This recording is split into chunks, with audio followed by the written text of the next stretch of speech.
Hi all welcome to TNPSC கற்றல் channel. இன்னைக்கு நம்ம வந்து 10th ஸ்டாண்டர்டோட first unit laws of motion அப்படிங்கிறத பற்றி பார்க்கலாம் ஃபிசிக்ஸில். அதாவது ஃபோர்ஸ்னா என்ன அப்படின்னு ஃபஸ்ட்டு சொல்லியிருக்காங்க. அதாவது ஒரு புஷ் ஆர் புல் நம்ம கொடுக்குறோம். எதுக்கு அப்படின்னா அந்த பாடியை வந்து மூவ் பண்ணவோ, இல்லை அந்த மூவ் ஆகிட்டு இருக்க பாடியை ரெஸ்ட்டுக்கு கொண்டு வரவோ, இல்லை ஆல்ரெடி ஒரு வெலாசிட்டினா அது ஒரு ஸ்பீடுன்னு வச்சுக்கோங்க. ஆல்ரெடி ஒரு ஸ்பீடில் போயிட்டுருக்க பாடியை அதோட ஸ்பீடை மாற்றுறோம். Change it's velocity. இந்த மாதிரி மாற்றுறதுக்கு நம்ம கொடுக்குற புஷ் ஆர் புல் பேர் தான் ஃபோர்ஸ் அப்படின்னு சொல்கிறாங்க. சரிங்களா? அடுத்தது மெக்கானிக்ஸ் அப்படின்னா என்னென்னா பிரான்ச் ஆஃப் ஃபிசிக்ஸ். அதாவது ஒரு பாடி மேலே ஏற்படுற ஃபோர்ஸ், எஃபெக்ட்ஸ் ஆஃப் ஃபோர்ஸ் பற்றி படிக்கிறது தான் மெக்கானிக்ஸ். இதில் வந்து 2 டைப்ஸ் இருக்குது. என்ன அப்படின்னா ஸ்டாட்டிக்ஸ், டைனமிக்ஸ். ஸ்டாட்டிக்ஸ் அப்படின்னா என்னென்னா ஒரு நிலையான பொருள், அதாவது ஒரு ரெஸ்ட்டில் இருக்கிற ஆப்ஜெக்ட் மேலே ஒரு ஃபோர்ஸ் ஆக்ட் ஆகும்போது அதில் என்னென்ன சேஞ்சஸ் நடக்குது அப்படின்னு படிக்கிறது பேர் ஸ்டாட்டிக்ஸ். டைனமிக்ஸ்னாவே உங்களுக்கே தெரியும். டைனமிக்ஸ்னால் என்ன? ஒரு மூவிங் பாடியை பற்றி படிக்கிறது தான் டைனமிக்ஸ். அதாவது it is a study of moving bodies under the action of force. ஒரு மூவிங் பாடி மேலே ஃபோர்ஸ் கொடுக்கும்போது என்னென்ன சேஞ்சஸ் வருது, என்னென்ன எஃபெக்ட்ஸ் அண்ட் காஸ் வருதுங்கிறத படிக்கிறது பேர் தான் டைனமிக்ஸ். இந்த டைனமிக்ஸே அதில் 2 இருக்குது. என்னென்னா கைனமேட்டிக்ஸ் அண்டு கைனட்டிக்ஸ் அப்படின்னு இருக்குது. கைனமேட்டிக்ஸ்னால் என்னென்னா அதாவது இந்த ஒரு பாடி வந்து மூவ் ஆகுது இல்லையா, மோஷனுக்கு உள்ளாகுது இல்லையா, அதை பற்றி படிக்கிறது மட்டும் இல்லாமல் அதோட காஸ், அதாவது எதனால் அது உருவாச்சு அப்படிங்கிறத பற்றி தெரிஞ்சுக்க தேவையில்ல. நம்ம வந்து வித்தவுட், அதாவது அந்த பாடி மூமெண்ட்டில் இருக்கா அதை மட்டும் எப்படி அப்போ நடக்கும்போது அதோட சேஞ்சஸ் மட்டும் படிக்கிறோம். ஆனால் அது காஸ் எதனால் அப்படி மூவ் ஆச்சு, என்ன ஃபோர்ஸ் கொடுத்தாங்க, எப்படி ஆச்சுன்னு அதோட காசை பற்றி படிக்கலை அப்படின்னா அது கைனமேட்டிக்ஸ். ஆனால் இதே கைனட்டிக்ஸ்னால் motion of bodies considering the cause of மோஷனோட காசையும் சேர்த்து நம்ம படித்தோம் அப்படின்னா அது பேர் கைனட்டிக்ஸ். இப்போ ஃபோர்ஸ் அண்ட் மோஷன்ஸ் பற்றிலாம் பார்த்தோம். நம்ம அதை படிக்கிறது, அந்த ஃபோர்ஸ்னால் என்ன, ஒரு புஷ் ஆர் புல் ஆக்டிவிட்டி. அதை வந்து ஒரு பொருளை வந்து ரெஸ்ட்டுக்கு கொண்டு வரலாம், இல்லை மூவ் கொண்டு வரலாம், இல்லைன்னா அதோட ஸ்பீடு ஆல்ரெடி போயிட்டுருக்க ஸ்பீடை மாற்றலாம். அதை பற்றி படிக்கிறது என்னென்னா ஸ்டாட்டிக்ஸ், டைனமிக்ஸ், கைனமேட்டிக்ஸ், கைனட்டிக்ஸுங்கிறத பற்றி பார்த்தோம். அதுக்கு அடுத்தது இந்த ஃபோர்ஸ்னால் என்னன்னு யாரெல்லாம் என்னென்ன சொல்லியிருக்காங்க அப்படிங்கிறத பார்க்கலாம். க்ரீக்கில் இருக்க ஒரு ஃபிலாசபர் சயின்டிஸ்ட், அவர் பேர் என்ன, அரிஸ்டாட்டில் 3 விஷயங்கள் சொல்றாரு. என்னென்ன சொல்றாருன்னா ஒரு நேச்சுரல் மோஷன்னா என்ன, வயலண்ட் மோஷன்னா என்ன, அப்புறம் ஒரு 2 டிஃப்ரெண்ட் மாஸ் பாடிஸை ஒரு ஹைட்லேருந்து ட்ராப் பண்ணும்போது அதுக்கு என்னென்ன மாற்றங்கள் நடக்குதுன்னு 3 ஆக்ஷன் சொல்றாரு அரிஸ்டாட்டில். 3 டெஃபினேஷன் கொடுக்குறாரு. அதாவது நேச்சுரல் மோஷன் அப்படின்னா இவர் என்ன சொல்கிறாருன்னா ஒரு எர்த்தில் இருக்க பாடி, எர்த்லி பாடிஸ் இருக்குல்ல, அதோட நேச்சுரலான ஸ்டேட் என்னவா, ரெஸ்ட்டு தான் அப்படின்னு சொல்கிறாரு. அதாவது எர்த்தில் இருக்க உயிரில் இருக்க எல்லா பொருளோட, உயிரற்றது உயிர் இல்லாதது எல்லா பொருளோடையும் ஒரு நேச்சுரலான ஸ்டேட், தானான இயற்கையான நிலை என்ன அப்படின்னா ரெஸ்ட்டு தான் அப்படிங்கிறாரு. அதாவது ஒரு சப்போஸ் ஒரு பாடி மூவ் ஆகிட்டு இருந்தால் கூட அது கொஞ்சம் நேரம் கழிச்சு தானா ரெஸ்ட்டுக்கு வந்துடும். அதனால இதை தான் நேச்சுரல் மோஷன் அப்படின்னு சொல்றாரு. அதுவே இப்போ நம்ம வந்து ஒரு பாடி மேலே ஒரு ஃபோர்ஸ் ஆக்ட் ஆச்சு, புஷ் ஆர் புல் அப்படின்னு நம்ம படித்தோம் இல்லையா, அது அப்படி நம்ம கொடுக்கும்போது அது வந்து நேச்சுரல் ஸ்டேட்டில் இருந்து ஒரு வயலண்ட் மோஷன் ஸ்டேட்டுக்கு போகுது. இது எதனால், ஃபோர்ஸ் டிபெண்டன்ட். இந்த ஃபோர்ஸ்னால தான் இந்த நேச்சுரல் ஸ்டேட்லேருந்து வயலண்ட் மோஷனுக்கு போகுது அப்படின்னு சொல்கிறாரு. அடுத்தது இப்போ இது வந்து ரொம்ப முக்கியம். இது வந்து கொஷினில் கேட்பாங்க.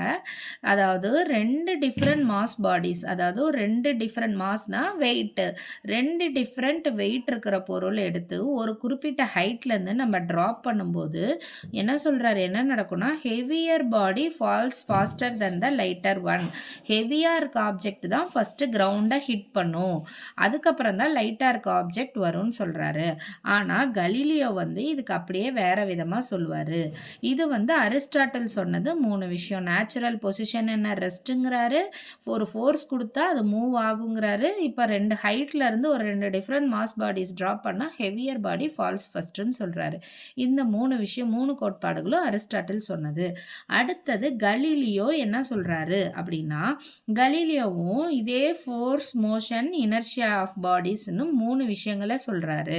என்ன அப்படின்னா, இப்போ இந்த நேச்சுரல் ஸ்டேட் ஆஃப் எர்த்லி பாடி சொன்னார்ல, அவர் வந்து ரெஸ்ட்ன்னு சொன்னார் இல்லையா அரிஸ்டாட்டில். கலீலியோ என்ன சொல்றாரு, இல்ல இல்ல அது ரெஸ்ட்லயும் இருக்கலாம், இல்லைன்னா யூனிஃபார்ம் மோஷன் அப்படிங்கிறாரு.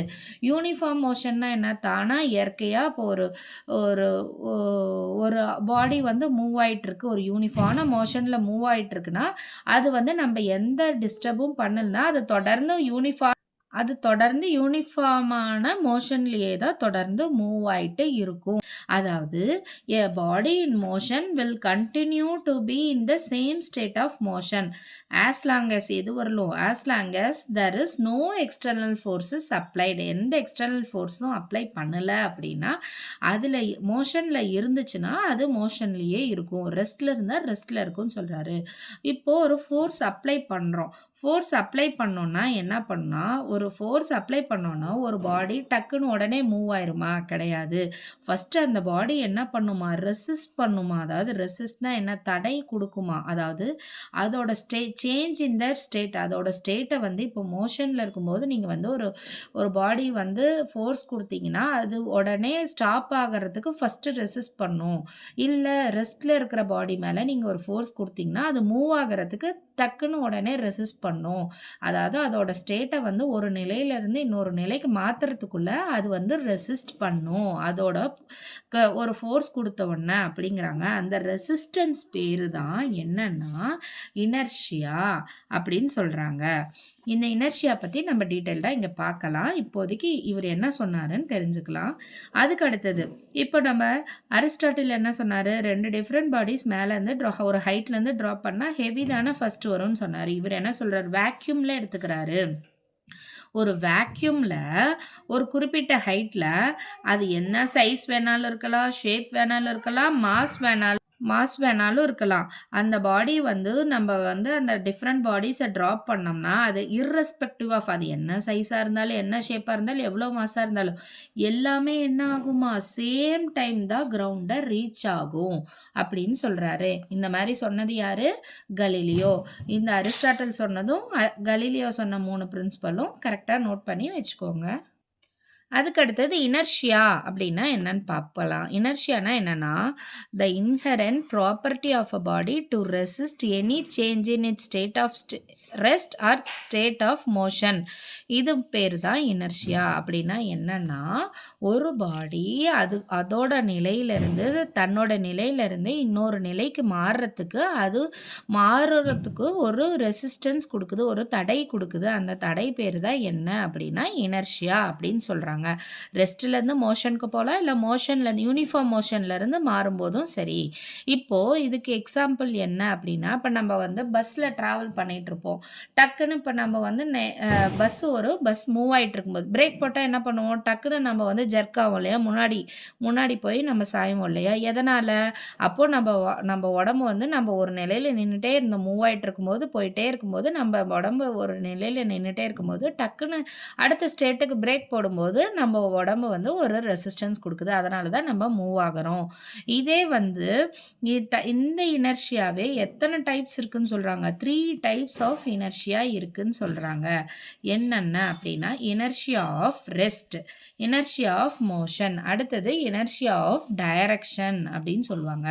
இனர்ஷியா ஆஃப் ரெஸ்ட்னா என்னன்னா, ஒரு பாடி வந்து தன்னுடைய சேஞ்ச் ஆஃப் ஸ்டேட்ல இருந்து மாறுறதுக்கு ரெசிஸ்டன்ஸ் கொடுக்குது அப்படின்னா அது இனர்ஷியா ஆஃப் ரெஸ்ட். அதாவது ரெஸ்ட்ல இருக்க பாடி மூவ் ஆக ஆரம்பிக்கிறதுக்கு ஒரு ரெசிஸ்டன்ஸ் கொடுத்துட்டு மூவ் ஆகுது, அது பேரு ரெஸ்ட், இனர்ஷியா ஆஃப் ரெஸ்ட். இதுக்கு எக்ஸாம்பிள் உங்களுக்கு சொல்லணும் அப்படின்னா, இப்ப பாருங்க ஒரு ட்ரீ சொல்லியிருப்பாங்க. எக்ஸாம்பிள்ஸ் ஆஃப் இனர்ஷியாக்கு. அதாவது ஒரு ஒரு மரம் வந்து அது எப்பவுமே ரெஸ்ட்ல தானே இருக்கும். அந்த மரத்த நீங்க புடிச்சு வைகரஸா ஆட்டுறீங்க அப்படின்னா, அப்ப என்ன ஆகும்? அதுல இருக்க லீவ்ஸ் எல்லாம் கீழ விழும். அது எதனால அப்படின்னா, இனர்ஷியா ஆஃப் ரெஸ்ட். ஓகேங்களா? அதுக்கு அடுத்தது இப்போ இனர்ஷியா ஆஃப் மோஷன் அப்படின்னா என்னன்னா, the resistance of a body to change it state of motion. அதாவது அதோட மோஷன் ஓட இருக்க பாடி வந்து அதோட நிலையை மாற்றிக்கிறதுக்கு ஒரு ரெசிஸ்டன்ஸ் கொடுக்கும். அது பேர் இனர்ஷியா ஆஃப் மோஷன். அதுக்கு எக்ஸாம்பிள் என்ன அப்படின்னா, இப்போ வந்து ஒரு அத்லட் வந்து ஜம்ப் பண்ணணும் அப்படின்னா, எடுத்த உடனே நின்றுட்டு இருக்கும்போதே டக்குன்னு ஜம்ப் பண்ண முடியுமா? ஜம்ப் பண்ணால் உங்களால் அவ்வளோ தூரம் ஜம்ப் பண்ண முடியாது. அப்போது நீங்கள் ஜம்பிங்கிறது ஒரு மோஷன். அப்போது நீங்கள் கொஞ்ச நேரம் ஓடி வந்து அப்புறம் ஜம்ப் பண்ணிங்கன்னா மோஷன்லேருந்து அடுத்த மோஷனுக்கு போகும்போது உங்களுக்கு ஈஸியாக இருக்கும். அதே ரெஸ்ட்லேருந்து ஜம்ப் பண்ணீங்க மோஷனுக்கு போகிறீங்க அப்படின்னா உங்களால் பண்ண முடியாது. அதனால தான் ஒரு அத்லெட்லாம் என்ன பண்ணுறாங்க, ஒரு கொஞ்சம் தூரம் சம் டிஸ்டன்ஸ் வந்து முன்னோட ஜம்ப் பண்ணுறதுக்கு முன்னாடி லாங்காக ரன் பண்ணிட்டு வந்து அதுக்கப்புறம் ஜம்ப் பண்ணுறாங்க. இது இனர்ஷியா ஆஃப் மோஷன். அடுத்து இனர்ஷியா ஆஃப் டைரக்ஷன். டைரக்ஷன்னா ஒரு அதோட டைரக்ஷனை மாற்றுறதுக்கு ஒரு ரெசிஸ்டன்ஸ் ஆஃப் அ பாடி கொடுக்கறது பேர் இனர்ஷியா ஆஃப் டைரக்ஷன். அதுக்கு எக்ஸாம்பிள் என்ன அப்படின்னா, இப்போ காரில் வந்து நீங்கள் டிரைவிங் பண்ணிட்டு இருக்கும்போது ஒரு டேர்ன் எடுப்பீங்கள்ல, அப்போ டேர்ன் எடுக்கும்போது என்னாகும், நம்ம உள்ளே உட்காந்துருக்கிறவங்களும் சைடில் சாய்வாங்க. எதனால் அப்படின்னா அந்த டைரக்ஷனை நம்ம டக்குன்னு நம்ம உடம்பு ஏற்றுக்கல. அப்போது இனர்ஷியா ஆஃப் டைரக்ஷன் அப்படின்னு அர்த்தம். அதுக்கு அடுத்தது என்னென்னா லீனியர் மொமெண்டம். மொமெண்டம் அப்படின்னா என்னென்னா உந்தம் அப்படின்னு தமிழில் சொல்லுவாங்க. உந்தம்னா என்னென்னா ஒரு ஒரு பாடி வந்து அதோட மாஸையும் அதோட வெலாசிட்டி, மாஸ்னா அதோட வெயிட்டும், வெலாசிட்டினா அதோட ஸ்பீடை பொறுத்து அது எவ்வளோ தூரம் வருது, எவ்வளோ தூரம் வந்து அந்த ஸ்பீடில் வருது, எவ்வளோ தூரம் மாஸ் இருக்குது அப்படிங்கிறத பொறுத்து தான் அதோட உந்தம் இருக்கும், லீனியர் மொமெண்டம் இருக்கும். ஃபார் எக்ஸாம்பிள் இப்போ கார் வந்து இடிக்குதுன்னு வச்சுக்கோங்க, மெதுவாக வந்தால் மெதுவாக அடிக்கும். இதே வேகமாக வர காரு வந்துச்சுன்னா வேகமாக இடிக்கும். இதே ஒரு கார் இடிக்கிறதுக்கும் ஒரு ட்ரக் வந்து இடிக்கிறதுக்கும் வித்தியாசம் இருக்குது இல்லைங்களா? ஒரு லாரி, வெயிட்டான இருக்க லாரி, அந்த மாதிரி மாஸை பொறுத்தும் அது வெலாசிட்டி எவ்வளோ வேகமாக வருதுங்கிறத பொறுத்தும் அதோட ஒரு பாடியோட லீனியர் மொமெண்டம் இருக்கும். அப்போது லீனியர் மொமெண்டம்னா என்ன? The product of mass and velocity. அதை வந்து எதில் சொல்லுவாங்க? பீல சொல்லுவாங்க. பீனா என்ன? Linear momentum. இப்போ இந்த லீனியர் மொமெண்டம்க்கு யூனிட் என்னன்னு கேட்பாங்க. யூனிட் வந்து எஸ்ஐ சிஸ்டமில் என்ன? இப்போ மாஸ்க்கு என்ன? கிலோகிராம். வெலாசிட்டினா என்ன? உங்களுக்கு ஸ்பீடுனா என்ன? எப்போவுமே டிஸ்டன்ஸ் பை டைம். டிஸ்டன்ஸ் என்னத்தில் சொல்லலாம்? மீட்டரில் சொல்லலாம். பை டைம் இருக்கு இல்லையா? டைம் கீழே இருக்குது, அப்போ செகண்ட் கீழே இருக்கும், மேலே போச்சுன்னா செகண்ட் இன்வர்ஸ்ன்னு வரும். அப்போ மாஸ்க்கு கிலோகிராம், டிஸ்டன்ஸ்க்கு மீட்டர், கீழே இருக்க டைமுக்கு மேலே போனால் second inverse, kilogram metre second. இதே வந்து சிஜிஎஸ் சிஸ்டமில் சொல்லணும்னா கிலோகிராம் என்னவாயிரும்? கிராம் ஆயிரும். மீட்டர் என்னவாயிரும்? சென்டிமீட்டர் ஆகும். அப்போ செகண்ட் இன்வர்ஸ்லேயே இருக்கும். இது வந்து லீனியர் மொமெண்டமோட யூனிட். ஓகேங்களா? அதுக்கு அடுத்தது நம்ம இப்போ நியூட்டன்ஸ் ஃபர்ஸ்ட் லா பார்க்கலாம். நியூட்டன்ஸ் ஃபர்ஸ்ட் லா இப்போ நியூட்டன்ஸ் லால ஃபர்ஸ்ட் லால என்ன சொல்லியிருப்பாங்கன்னா, ஒரு ஃபோர்ஸ் எங்கே ஆக்ட் ஆகும் அப்படின்னு சொல்லியிருப்பாங்க. செகண்ட் லால அந்த ஃபோர்ஸுக்கு டெஃபினேஷன் கொடுத்துருப்பாங்க. அந்த ஃபோர்ஸ் எப்படி, அந்த ஃபோர்ஸ்னால் என்ன அப்படின்னு கொடுத்துருப்பாங்க. அப்போ ஃபர்ஸ்ட் லா என்ன சொல்லுதுன்னா, every body continues to be in state of rest or state of uniform motion along a straight line unless it is acted upon by some external force. அதாவது ஒரு எக்ஸ்டர்னல் ஃபோர்ஸ் வெளியிலேருந்து act ஆகாத வரலும் ஒரு பாடி அது தன்னுடைய ரெஸ்ட்டில் இருந்தால் ரெஸ்ட்லேயே தான் இருக்கும், இல்லை யூனிஃபார்ம் மோஷனில் இருந்தால் யூனிஃபார்ம் மோஷன்லேயே தான், ஸ்ட்ரைட் லைனில், அதுவும் ஸ்ட்ரைட் லைனில் தான் அதோட யூனிஃபார்ம் மோஷனில் அது அதோட ஆக்ஷனில் கண்டினியூ ஆகிட்டே தான் இருக்கும். எது வரலும்? ஒரு சம் எக்ஸ்டர்னல் ஃபோர்ஸ் ஆக்ட் ஆகாத வரலும். இதுதான் வந்து நியூட்டன்ஸ் ஃபர்ஸ்ட் வச்சுலாம். இது பேரு இன்னொன்னு என்னன்னு சொல்லலாம், இனர்ஷியா அப்படின்னு சொல்லலாம். ஓகேங்களா? இப்போ ஃபோர்ஸ்னா என்னன்னு பார்த்தாச்சு. ஃபோர்ஸ்னா புஷ் ஆர் புல்ன்னு பார்த்தோம். எதுக்கு? ஒரு பாடிய மூவ் பண்ண வைக்க, இல்லன்னா மூவ் ஆயிட்டு இருக்க பாடிய ஸ்டாப் பண்ண வைக்க, இல்லன்னா அதோட டைரக்ஷனையோ, இல்ல அதோட ஸ்பீடையோ மாத்துறது. இந்த ஃபோர்ஸ்க்கு வந்து ஒரு ஸ்கேலார் குவான்டிட்டியா, வெக்டார் குவான்டிட்டியான்னு கேட்பாங்க. ஸ்கேலார் கேட்பாங்க. ஸ்கேலார்னா என்னன்னா, ஒரு இதுக்கு மேக்னிட்யூட் மட்டும் இருக்கும். அளவு மட்டும் இருக்கும். இருந்துச்சுன்னா, அது ஸ்கேலார் குவான்டிட்டி. வெக்டார் குவான்டிட்டினா என்னன்னா, அதுக்கு அளவும் இருக்கும். அது எந்த பக்கம், எந்த டைரக்ஷன்ல ஆக்ட் ஆகுதுன்னு அந்த டைரக்ஷனையும் சொல்லும். அதாவது மேக்னிட்யூடும் இருக்கும், டைரக்ஷனும் இருக்கும். இருந்துச்சுன்னா அது வெக்டார் குவான்டிட்டி. இப்போ ஃபோர்ஸுங்கிறது என்ன? மேக்னிட்யூட். அது எவ்வளோ ஃபோர்ஸ் 5 நியூட்டனா, 20 நியூட்டனா, 50 நியூட்டனான்னு எவ்வளோ அளவு ஆக்ட் ஆகுதுன்னு நம்மளால சொல்ல முடியும். அதே மாதிரி டைரக்ஷன், அது எந்த டைரக்ஷன்ல ஆக்ட் ஆகுது. இப்போ நம்ம இந்த பக்கம் புஷ் பண்ணா இந்த பக்கம் ஆக்ட் ஆகுது, இந்த பக்கம் புல் பண்ணா இந்த பக்கம் ஆக்ட் ஆகுது அப்படிங்கிறது நம்மளுக்கு டைரக்ஷனும் சொல்ல முடியும் இல்லையா? அப்போ ஃபோர்ஸுங்கிறது என்ன? ஃபோர்ஸுங்கிறது ஒரு வெக்டார் குவான்டிட்டி. அதுக்கு அடுத்தது டைப்ஸ் ஆஃப் ஃபோர்ஸஸ். இப்போ ஃபோர்ஸஸ் வந்து எத்தனை டைப்ஸ் இருக்குது அப்படின்னா 2 டைப் இருக்குது. என்னென்னா like parallel forces, unlike parallel forces. அதாவது லைக் பேரலல் ஃபோர்ஸஸ்னால் 2 ஃபோர்ஸ், 2 ஆர் நிறைய ஃபோர்ஸ், 2 ஆர் மோர் ஃபோர்ஸஸ். அது எப்படி இருக்கலாம்? ஈக்குவலாகவும் இருக்கலாம், அன்ஈக்குவலாகவும் இருக்கலாம். அது நம்மளுக்கு தேவையில்லை. ஆனால் லைக்னா என்ன அர்த்தம்? சேம் டைரக்ஷனில் ஆக்ட் ஆகணும். லைக்னா என்ன? ஒரு பேரலாக இருக்கணும், 2 ஃபோர்ஸ் பேரலாக இருக்கணும்.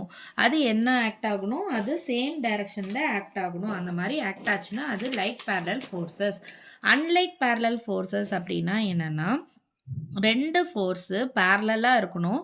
ஆனால் எந்த டைரக்ஷனில் இருக்கணும்? ஆப்போசிட் டைரக்ஷனில் இருக்கணும்.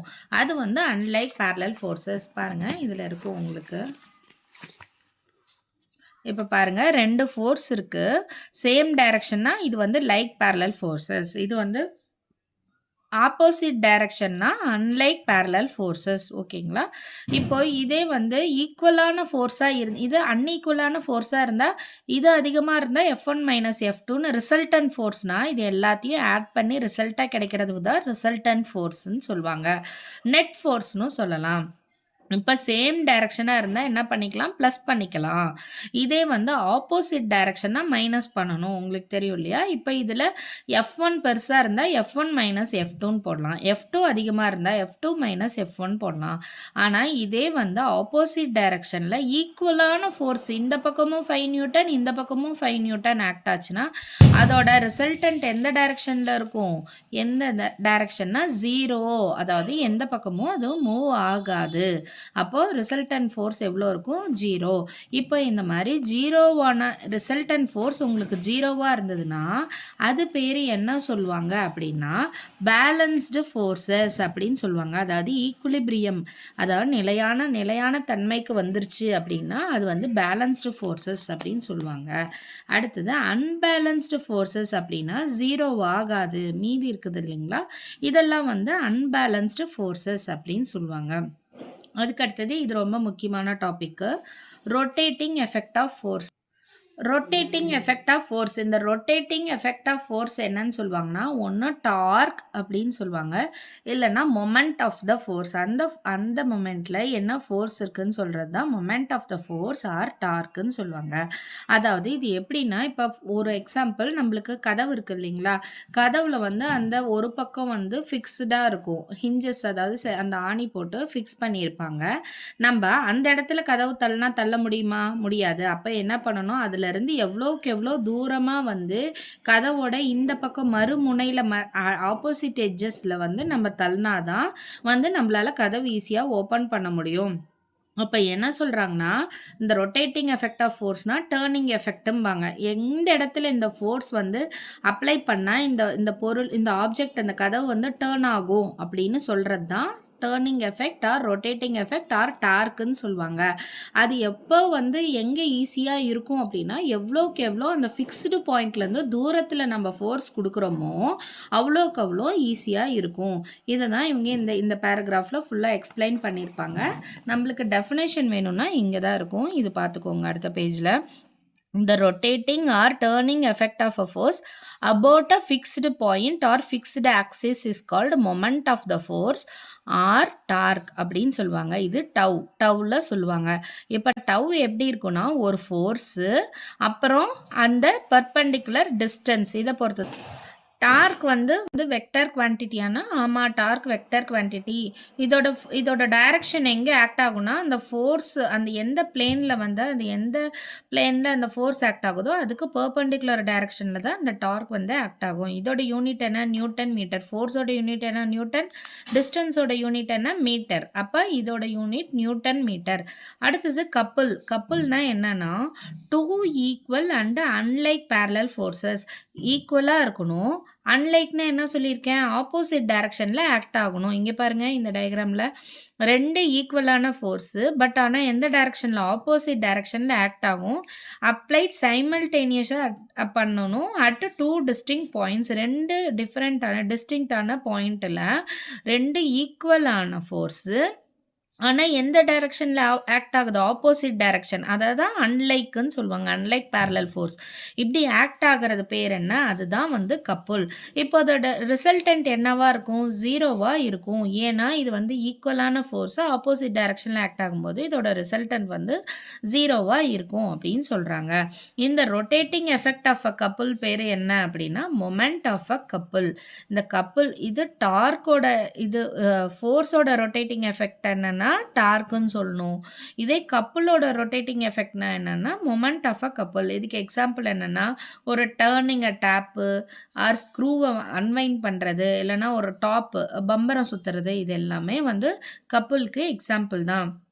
இங்கே அதே தான் கொடுத்துருப்பாங்க momentum equal to force into perpendicular distance. இப்போ இதோட யூனிட் என்ன அப்படின்னா இந்த டார்க்கோட யூனிட்டே தான் நியூட்டன் மீட்டர் தான் வரும். இதே சிஜிஎஸ் சிஸ்டமில் டைன் சென்டிமீட்டர். நியூட்டனுக்கு என்னோட பேர் என்ன சொல்லலாம் டைன்னு சொல்லலாம் இல்லைங்களா. ஃபோர்ஸோட யூனிட் தான் நியூட்டன். நியூட்டனுக்கு ஃபோர்ஸை நியூட்டன் ஆர் டைன்னு சொல்லலாம் ஓகேங்களா. அப்போ சிஜிஎஸ் சிஸ்டமில் டைனுன்னு சொல்லுவாங்க. எஸ்ஐ சிஸ்டமில் நியூட்டன்னு சொல்லுவாங்க. அப்போ சிஜிஎஸ் சிஸ்டமில் டைன் சென்டிமீட்டர் ஓகேங்களா. அப்போது இன்னொன்று சொல்கிறாங்க என்ன விஷயம் அப்படின்னா இந்த ஃபோர்ஸ் ஆஃப் அ கப்புள் வந்து அந்த டைரக்ஷன் வந்து பாசிட்டிவ்னு எடுத்துக்குவாங்களாம். எப்போ அப்படின்னா இந்த கப்புள் வந்து ஆன்டி கிளாக் வைஸ் டைரக்ஷனில் ஆக்ட் ஆச்சு ஒரு பாடி மேலே. இந்த ஃபோர்ஸ் வந்து ஆன்டி கிளாக் வைஸில் ஆக்ட் ஆச்சு அப்படின்னா இது வந்து இதோட ரிசல்டன்ட் வந்து பாசிட்டிவாக இருக்குமா.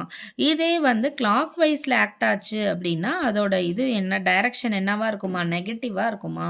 இப்போ இது ஆன்டி கிளாக் வைஸ் புரியுதுங்களா. இந்த ஆன்டி கிளாக் வைஸ்னால் பாசிட்டிவ் கிளாக் வைஸ்னால் நெகட்டிவ். இது கிளாக் வைஸ் இது நெகட்டிவ் இது ஆன்டி கிளாக் வைஸ்னால் பாசிட்டிவ். இந்த அப்ளிகேஷன் ஆஃப் டார்க் இந்த டார்க் எங்கெங்கெல்லாம் நம்ம யூஸ் பண்ணுறோம். இப்போ ரொட்டேட்டிங் எஃபெக்ட் டேர்னிங் எஃபெக்ட் எல்லாம் படித்தாச்சு. இது எங்கெங்கெல்லாம் யூஸ் பண்ணுறோம் அப்படின்னா கியர். இப்போ கியரில் இருந்தால் தானே உங்களுக்கு வந்து அந்த வீல் சுத்த அந்த கியர் சுத்த அந்த வீல் உங்களுக்கு இதாகுது இல்லைங்களா. அதனால் அப்போ தான் உங்களுக்கு வந்து பவர் ஜென்ரேட் ஆகும். இது வந்து கியர். அடுத்தது சீசானா ஆப்போசிட் டைரக்ஷனில் இருக்கும். உங்களுக்கு வந்து எவ்வளோ வெயிட் இருக்கோ அதை பொறுத்து ஹெவியரான பர்சன் உட்காந்தாங்கன்னா மேலே போகும் இல்லை கீழே போகும் அந்த மாதிரி சீசா. அதுக்கடுத்து ஸ்டீரிங் வீல். அந்த இடத்துல அந்த சீசால அந்த சென்டரில் டேர்னிங் எஃபெக்ட் இருக்குது இல்லையா அது பேர் தான் டார்க்கு. இதே ஸ்டீரிங் வீல்னா ஒரு சாதாரண வீல் வச்சு ஒரு வண்டியே கார்லாம் தூக்குவாங்க பார்த்தீங்களா. மேலே மேலே இது பண்ணுவாங்க பார்த்தீங்களா அந்த டயர் மாற்றுறதுக்கு பஞ்சர் ஆனால் அந்த மாதிரி இல்லைன்னா அந்த காரை லிஃப்ட் பண்ணுறதுக்கு அந்த மாதிரி அந்த சின்ன வீல் வந்து எப்படி அந்த இடத்துல வந்து டேர்னிங் எஃபெக்ட் கொடுத்து அந்த காரையே லிஃப்ட் பண்ண முடியுது அப்படின்னு படிக்கிறது தான் டார்க்கு. எந்தெந்த இடத்துல கீரு சீசா ஸ்டீரிங் வீல் இதுதான் வந்து அப்ளிகேஷன்ஸ் ஆஃப் டார்க்கு. அதுக்கு அடுத்தது principles of moment. Principle of moment அப்படின்னா இப்போ மொமெண்ட்னா நம்ம படித்தாச்சு. இப்போ இந்த ஃபோர்ஸ் படித்தாச்சு. இதே மாதிரி நிறைய ஃபோர்ஸு லைக்காக இருக்கலாம் அன்லைக்காக இருக்கலாம். ஒரு பாடி மேலே நிறைய ஃபோர்ஸ் ஆக்ட் ஆகும்போது அந்த பாடி வந்து ஈக்குலிபிரியமில் இருக்குது அப்படின்னா அந்த பாடி ஈக்குலிபிரியமில் இருந்துச்சு அப்படின்னா அப்போது அதில் கிளாக் வைஸ் ஆக்ட் ஆகிற ஃபோர்ஸ் எல்லாம் அல்ஜிபரிக் சம் பண்ணிவிட்டு அப்புறம் ஆன்டி கிளாக் வைஸ் ஆக்ட் ஆகிற ஃபோர்ஸ் எல்லாம் சம் பண்ணிங்கன்னா அது ரெண்டும் எப்படி இருக்குமா ஈக்குவலாக இருக்கும் அப்படின்னு சொல்கிறாங்க. அதாவது ஒரு பாடியோட ஈக்குலிபிரியம் பொசிஷன்ல இருக்கும்போது, அது மேல ஆக்ட் ஆகுற மொமெண்டம் கிளாக்வைஸ் டைரக்ஷனும், ஆன்டி கிளாக்வைஸ் டைரக்ஷனும் ஈக்குவலா இருக்கும். அப்படின்னு சொல்றது தான் principles of momentum. Newton second லாவும், தேர்ட் லாவும் நெக்ஸ்ட் அடுத்து வர வீடியோல பார்க்கலாம். Thank you all. உங்களுக்கு இந்த வீடியோ பிடிச்சிருந்தா லைக் அண்ட் சப்ஸ்கிரைப் பண்ணிக்கோங்க.